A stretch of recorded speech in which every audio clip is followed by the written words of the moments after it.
यहाँ पे मौजूद मेरे सारे प्यारे भाइयों, मेरे दोस्तों, मेरे मित्रों, आप सबको मेरा जय भीम, सलाम अलैकुम। भाइयों, सबसे पहले मैं आपका शुक्रगुजार हूँ, इतने बारिश में भी आप लोग यहाँ पे इतने तादाद में मौजूद हैं और ये सिर्फ और सिर्फ आपकी मोहब्बत है और आपका प्यार है कि आप लोग यहाँ पे आए। तो मैं हमेशा शुक्रगुजार हूँ। भाइयों, आज आप लोग देख ही रहे होंगे कि आज हमारे देश में क्या हालत हो रही है। जो दुर्घटना अकोला में 2 महीने पहले घड़ी, जो दुर्घटना अकोला में 2 महीना पूर्व हुई, आज वो आपको छोटी छोटी लफ्जों में, छोटी छोटी जगहों में और बहुत बड़ी पैमाने में हरियाणा में होती वक्त गई थी, जहाँ पे हमारे मुस्लिम भाइयों पे जुल्म जाती की जा रही है, अत्याचार किया जा रहा है। पहले तो इनका सिर्फ गाड़ियां चलाना, पत्थरबाजी करना इधर तक रुकता था, पर आज का अगर आप वीडियो देखेंगे तो ऑटोमेटिक राइफल्स, स्नाइपर्स जैसे हथियारे इन गुंडों के पास आ चुकी है और हमको इनके साथ लड़ना है तो लड़ना है बंदूकें उठा के नहीं, हमको लड़ना है इनके साथ प्यार मोहब्बत के रास्ते से, संविधान के रास्ते से और बाबा साहब के दिखाए हुए रास्ते।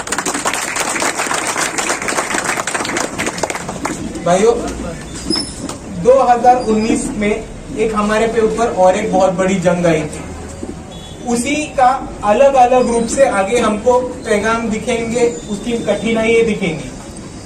आज आप देखेंगे तो वापस एक बीजेपी ने एक नया फॉर्मूला चालू किया है, 2 समाजों के बीच स्टेट निर्माण करने का, 2 समाजों के बीच देश निर्माण करने का और दंगे फसाद की राजकारण और दंगे फसाद की राजनीति बनाने का। उस बीच का नया नाम है यूसीसी, यूनिफॉर्म सिविल कोड, जिसको हम समान नागरिक कायदा कहते हैं। इनका कहना है कि समान नागरिक कायदा मंजूर करो।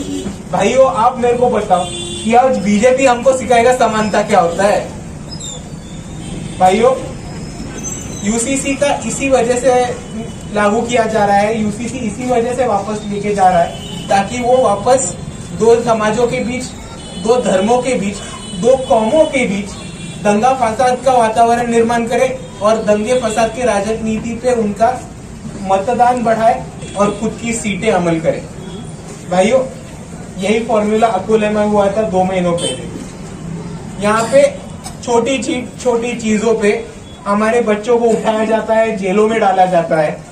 लेकिन आज ही सुबह की या कल सुबह की बात है कि अकोला के एक गुंडा, आपको पता होगा कौन, सावरकर के हाथों भाजपा में प्रवेश लेता है। अपने बच्चे कुछ करे तो उनको जेलों में डाल दिया जाता है, पुलिस कोठरियों में डाल दिया जाता है और उनके लोग कुछ करे तो सीधा भाजपा में प्रवेश मिलता है। ये कौन सी वॉशिंग मशीन है भाई?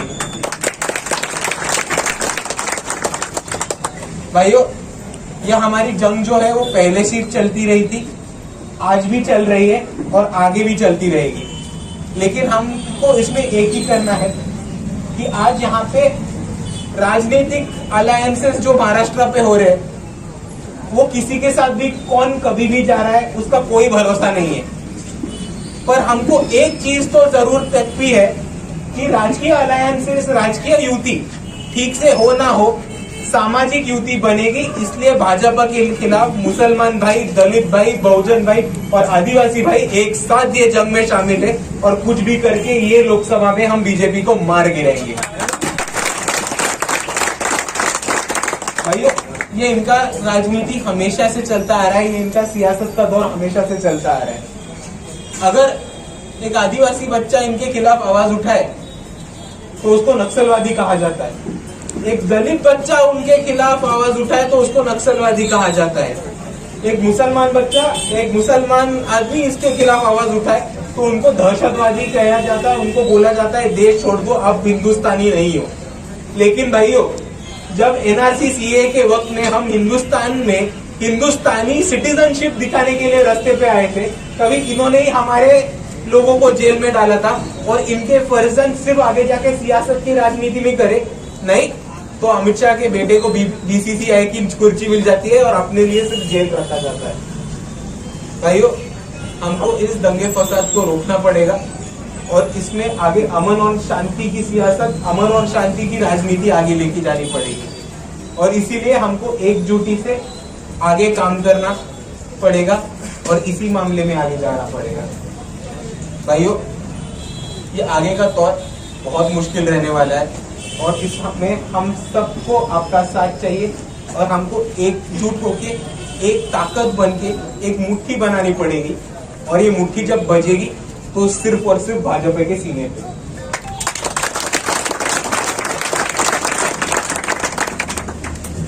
भाइयों, लेकिन दूसरी तरफ हमको जो सपोर्ट मिलना चाहिए था वो सपोर्ट तो मिल नहीं रहा है। यहाँ एक तरफ बीजेपी हमको टेररिस्ट बना रही है, दहशतवाद बता रही है, अलग अलग देशों में जाने को बोल रहे हैं कि आप हिंदुस्तानी नहीं है, आप अपना सिटीजनशिप दिखाइए, आप अपना नागरिकत्व सिद्ध करिए। लेकिन दूसरी तरफ जो पार्टियां हैं वो पार्टियां हमको सिर्फ गुलामों की तरफ और चेलों की तरह इस्तेमाल कर रही है। ये देखो, पिछली बार एक बड़ा सा आपने 2019 के लोकसभा में देखा होगा कि बहुत जन आके आपको बोले होंगे, बहुत लोग आके बोले होंगे कि ये भाजपा के साथ मिले हुए हैं, इनको मतदान करना मतलब भाजपा को मतदान करना। बोले थे कि नहीं बोले थे? आज मैं आपको उल्टा सवाल कर रहा हूँ, आप कांग्रेस या एनसीपी के किसी को वोट करो, आपको क्या गारंटी है कि वो आमदार या खासदार बीजेपी में उठ के नहीं जाएगा?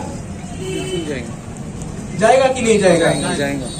भाइयों, मेरे अब्बा के जो वालिद थे, उनके जो वालिद थे बाबा साहब, उन्होंने एक छोटा सपना देखा था जो उन्होंने संविधान के मार्फत यहाँ पे लागू करने की कोशिश की थी। उनका ऐसा सपना था कि यहाँ का दलित भाई, आदिवासी भाई, मुसलमान भाई कभी ना कभी तो सिर्फ मतदार नहीं रहेगा, वो यहाँ का नेता बनेगा, आमदार बनेगा, खासदार बनेगा।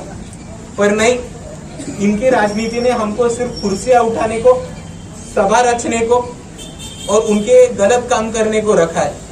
भाई और बहनों, इसीलिए वंचित बहुजन आघाड़ी हमेशा आकी कहती है कि हमें मतदार नहीं सत्तादार बनना है, हमको सत्ते में जाना है और सत्ता में जाके, राजनीति में जाके, सियासत में जाके ही हम हमारा भला कर सकते हैं। ये एक छोटा सा सपना लेके हम आगे चल रहे हैं और इसी के लिए हम सबको आपका साथ चाहिए। इसी पे बोल के मैं मेरे दोस्त लोग रोकता हूँ। बहुत बहुत शुक्रिया।